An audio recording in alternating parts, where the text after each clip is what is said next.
Hi, Nandita. Bridget. We're very lucky to have Professor Nandita Sharma here. Nandita Sharma is a professor of sociology at the University of Hawaii at Mānoa, and she's also the Benjamin Meaker Distinguished Visiting Professor at University of Bristol. So welcome and thank you for coming along. Nandita is going to talk to us about her fantastic book, Home Rule, published by Duke University Press. And I'm going to ask her some questions about it, but I really urge everyone to read the book and participate in the discussions that we will be holding at Bristol a bit later on the topic. So Nandita, where do you locate the origins of the contemporary system of global immigration controls? Well, I think that you would have to look at the period that marked the end of slavery to really locate contemporary migration controls. And just to preface that, you know, obviously imperial states like the British Empire and other empires were very concerned about limiting people's mobility, but that can't be confused with immigration controls. You know, imperial controls on mobility were primarily about keeping people inside the imperial territories, right? Preventing their escape, preventing exit, right? So they had a whole plethora of exit controls. We start seeing the states becoming interested in immigration controls when they no longer have access to slavery as a way to contain and to discipline labor. So we start seeing that, for instance, in the British Empire, right after the end of slavery, slave labor relations in 1834, 1835. And Radhika Mongia's work has been really helpful in this regard to show that immediately after the end of slavery, planters in the British Empire became very concerned about how they were going to control and discipline the labor force, and immigration controls was one way of doing that. The other way that slavery figures into this is that the abolitionist movement that helped to end slavery also needed to be appeased. And so this is where the discourse of immigration controls as protection, now we think of it as supposedly protecting the nation, but earlier on it was very much seen as protecting the migrant themselves. So it gets tied up into that politics.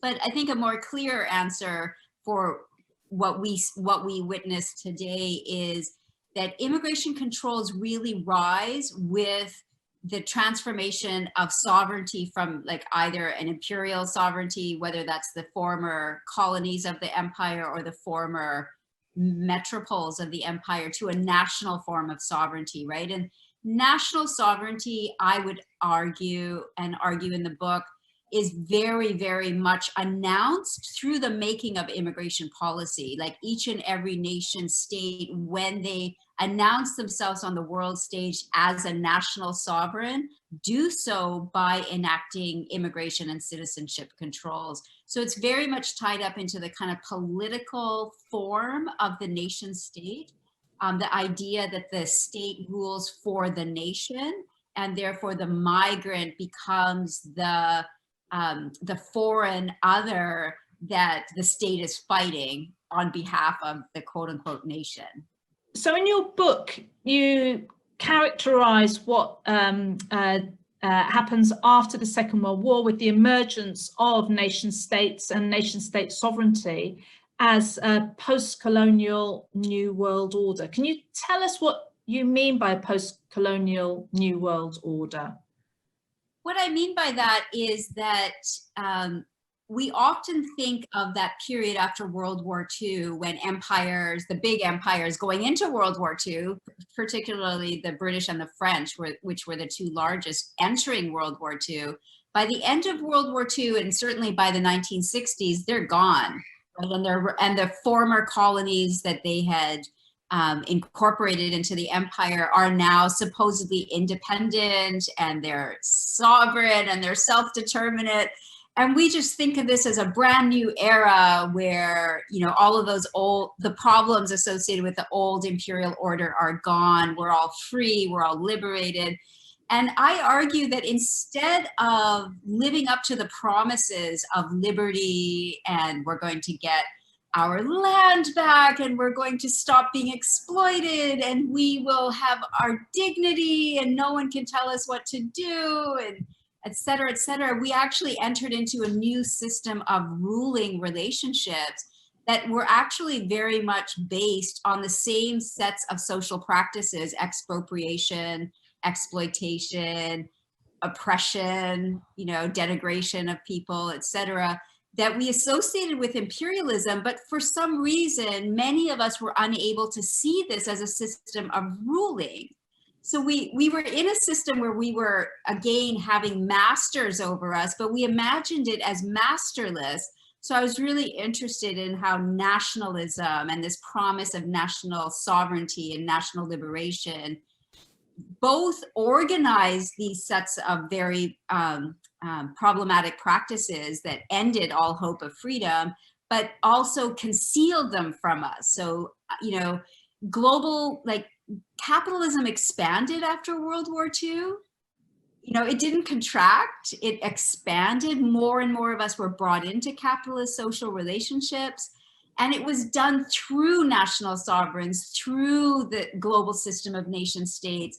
And I think we continue to not really be able to make sense of it, right? Because many of us still see the nation state as what defends us from global capital instead of what delivers us to global capital. So I use the term post-colonial New World Order to draw attention to the fact that this is a system of ruling relationships founded on a global system of national sovereigns.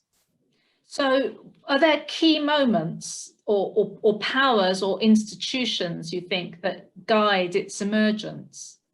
Well, certainly, you know, we know that it was the era, you know, right after World War II is the era of Pax Americana, right? And I think we misread that era as a new imperial era, right? We talk about the US empire and we talk about US imperialism, but I think that is a big mistake. Actually, the US came to be on the top of a global system of nation states. And perhaps we can't see that because of this myth of national sovereignty leading to self-determination, which obviously it does not. The US was very, very interested in national sovereignty, and arguably in 1941, when it had the UK, the British Empire over a barrel, right? The Nazis were blitzing London, they had already occupied France, and all of a sudden Churchill is going to Roosevelt, you know, kind of cap in hand, saying, we need your help, the US, we need your financial help, ideally your military help, which came later. And Roosevelt said, well, you know, we really would like to see all peoples liberated and free and nationally self-determinate, which was really the first time in international politics where the former the colonies were seen as capable of self-determination. And the US, of course, was completely uninterested in ending the practices of imperialism. What they wanted to end were imperial monopolies on the markets of the colonies, right? And the nation's national self-determination opened that up. So now the US could just negotiate with negotiate is a nice word, with individual national sovereign states and mobilize their capital through that, right? So that's clearly a marker of it. And then, of course, the United States was central, coined the term the United Nations, right? That was a Roosevelt term, the United Nations. And the United Nations hosted the Bretton Woods conference, which, you know, gave rise to the major institutions of the post-colonial New World Order, which was the United Nations first and foremost, which enshrined in international law that every nation had a right to self-determination, which, you know, set this fury of activity, like we all have to be nations now, right, in order to have power. And secondly, the International Monetary Fund, Fund, the World Bank, the Global Agreement on Trades and Tariffs, which became the WTO later on, all of those big institutions that controlled finance, that were able to cajole nationally sovereign states into doing the bidding of global capitalism, much of it headquartered in the United States. Those are the big institutions. So you've given us a kind of great broad brushstroke, but in your book, you really kind of burrow down into some of the detail about the development of particular states and their and the ways in which, when they threw off the colonial yoke, they then developed their own immigration and citizenship policies. I wondered if you could give us a couple of examples that kind of actually show us how this process that you're describing worked. Well, you can see that the rise of immigration policies marks the shift in the form of state power, right? From either colonial rule to national rule, or imperial rule to national rule. So one example, for instance, is the United States. The United States is often seen as somehow being a nation state from its inception, which I argue in the book is incorrect, right? The US was trying to become an imperial state, from the late 18th century. And it succeeded in various ways. Certainly from 1776 with the Declaration of Independence, it successfully colonized the continent, the continental United States, right? Like, it started with these 13 colonies and then expanded westward and southward to become what we now think of as the continental United States. So that first and foremost.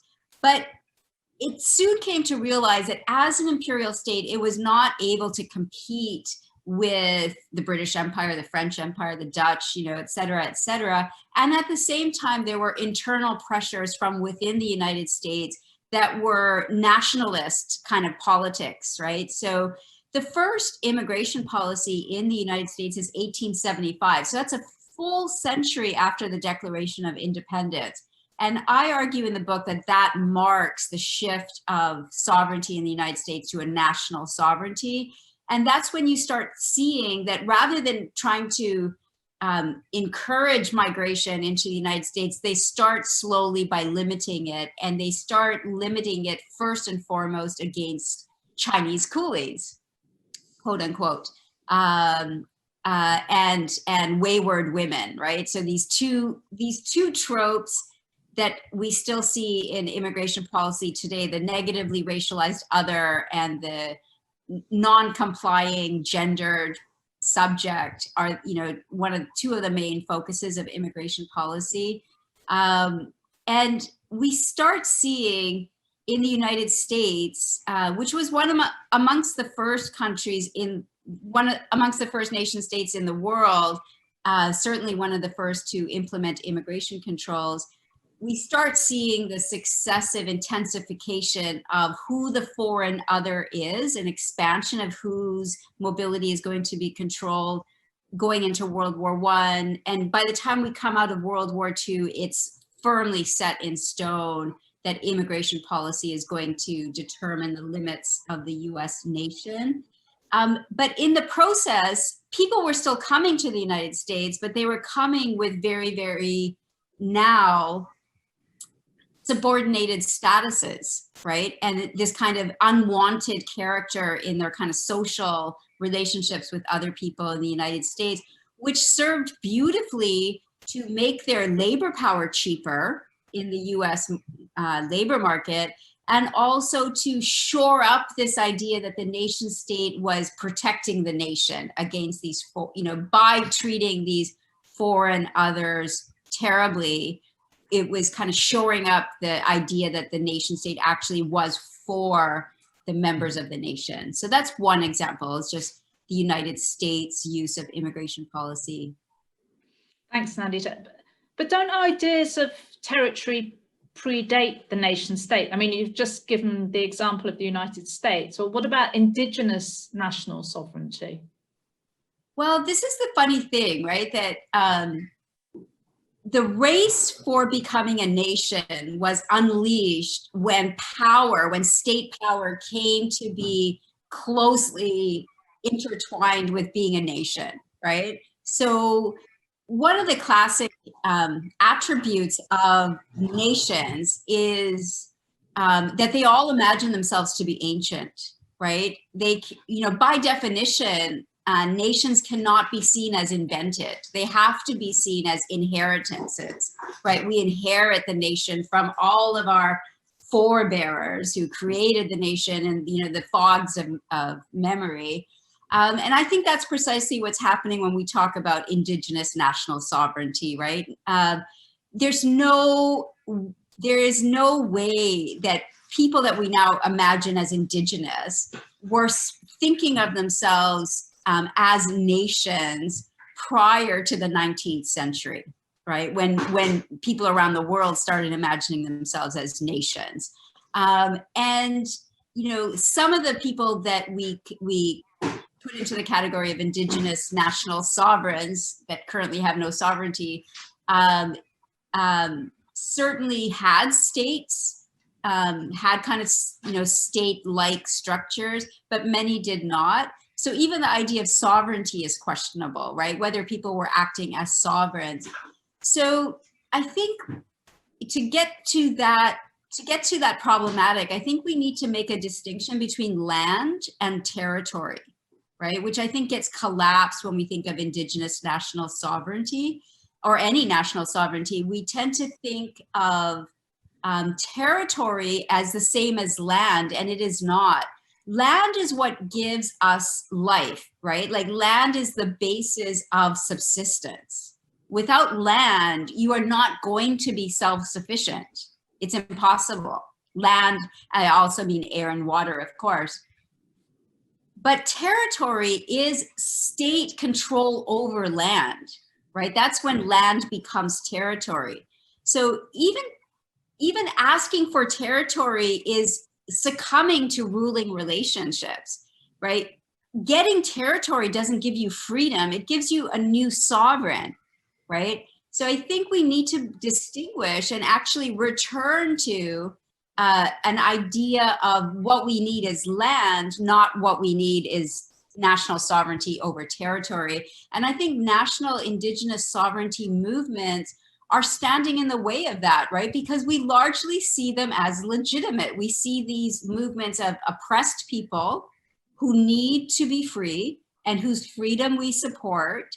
But the kind of freedom that is being sought through those particular projects is not a freedom worthy of its name. It's a new set of ruling relationships that the rest of us are already enmeshed in.